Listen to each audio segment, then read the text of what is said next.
നമസ്കാരം. ഞാൻ കഴിഞ്ഞ ദിവസം നിങ്ങളിലേക്ക് എത്തിച്ചതാണ് ഈ അമ്മയുടെയും മകൻ്റെയും കാഴ്ചകൾ. അപ്പോൾ ഒരു കുറച്ച് ദിവസം കൊണ്ട് തന്നെ ഒരു വലിയ സന്തോഷം കാണാനിടയായി. ഇപ്പോൾ നമ്മുടെ പ്രേക്ഷകർക്കായിട്ട് അത് പങ്കുവയ്ക്കുകയാണ്. ഞാനിപ്പോൾ ഇവിടെ വന്നിട്ട് കുറച്ച് നേരമായി. അപ്പോഴത്തേക്കും മോൻ മാത്രമേ ഉള്ളായിരുന്നു. അമ്മ ഹോസ്പിറ്റലിൽ പോയിരിക്കുമായിരുന്നു അല്ലേ? അല്ലേ അമ്മേ?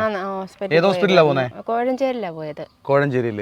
അപ്പോൾ ഞാനിവിടെ വന്നിട്ട് ക്രിസ്മസ് ഒക്കെ അല്ലേ, ഒരു സ്റ്റാറൊക്കെ തൂക്കി ക്രിസ്മസിൻ്റെ കുറച്ച് കാര്യങ്ങളൊക്കെ കൊടുത്തു അല്ലേ? അപ്പം ഓരോ വീഡിയോയിലൂടെയും നമ്മുടെ പ്രിയപ്പെട്ട പ്രേക്ഷകർ നമ്മളൊരു വീഡിയോ നിങ്ങളിലേക്ക് എത്തിച്ചു കഴിഞ്ഞാൽ ഒരുപാട് സഹായം ചെയ്യുന്ന നല്ല മനസ്സുകളുണ്ട്. അവരോട് ഈ ഒരു അമ്മയുടെയും മകൻ്റെ അവസ്ഥ നിങ്ങളിലേക്ക് എത്തിച്ചു. ഒരുപാട് പേര് പിന്തുണച്ചു. ഒരു വലിയ സഹായം തന്നെ അമ്മയുടെ അക്കൗണ്ടിൽ വന്നിട്ടുണ്ട്. ആ ഒരു കാര്യം ഞാൻ പ്രിയപ്പെട്ട പ്രേക്ഷകർക്കായിട്ട് അറിയിക്കുകയാണ്. അപ്പോൾ ഈ അമ്മയും മകനും ഈ ഒരു റബ്ബർ കാടിൻ്റെ നടുവിൽ ചെറിയൊരു ഷെഡിലാണ് കഴിയുന്നത്. ആ ഒരു കാഴ്ചകളൊക്കെ തീർച്ചയായിട്ടും നിങ്ങൾ